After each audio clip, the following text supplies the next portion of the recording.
Salut, c'est Julien de Mental d'Acier. Alors aujourd'hui, j'aimerais te donner un outil qui est à mon avis le plus efficace de tous les outils que je connaisse pour gérer la frustration en match. Alors, cet outil, je l'ai découvert on va dire, il y a un an.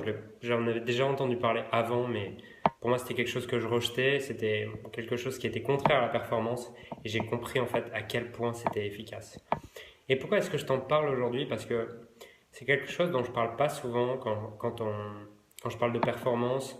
Euh, J'ose pas toujours en parler quand je veux faire des conférences sur la performance, sur tout ça. Mais à partir d'aujourd'hui, je vais en parler parce que je pense vraiment que ça fait une différence énorme. Et d'ailleurs, hier, j'ai une des clientes de mes formations tennis, donc une des clientes de la méthode PERF, qui m'a dit le truc qui m'a le plus aidé dans ta formation, c'est ça. Dès que je fais ça, je me rends compte que je peux plus être énervé, que je peux plus être en colère, que je peux plus être stressé, que je peux plus être frustré. Alors si ça t'intéresse de découvrir cet outil, reste bien attentif à cette vidéo.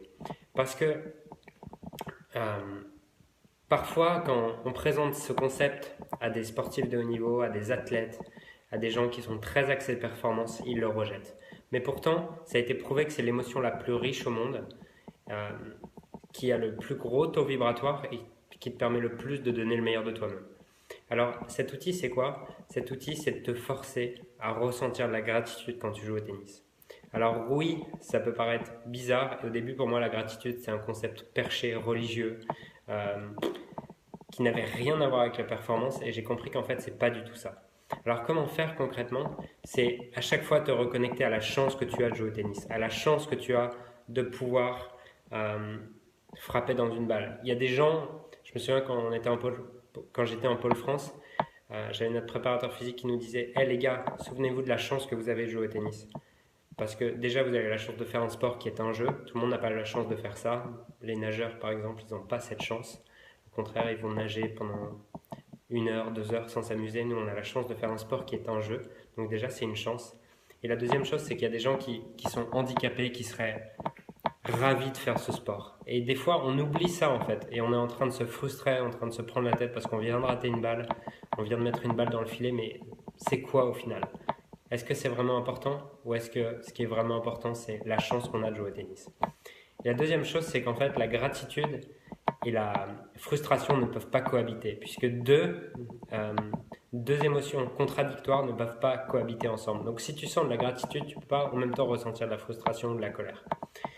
Donc voilà, c'était vraiment la, la leçon d'aujourd'hui. Et pour t'aider avec ça, c'est que ton cerveau ne peut pas ignorer le pouvoir des questions. Alors, même si tu ne ressens pas de la gratitude, le simple fait de te demander qu'est-ce qui crée de la gratitude dans mon tennis aujourd'hui? Qu'est-ce qui crée de la gratitude dans ce que je suis en train de faire maintenant?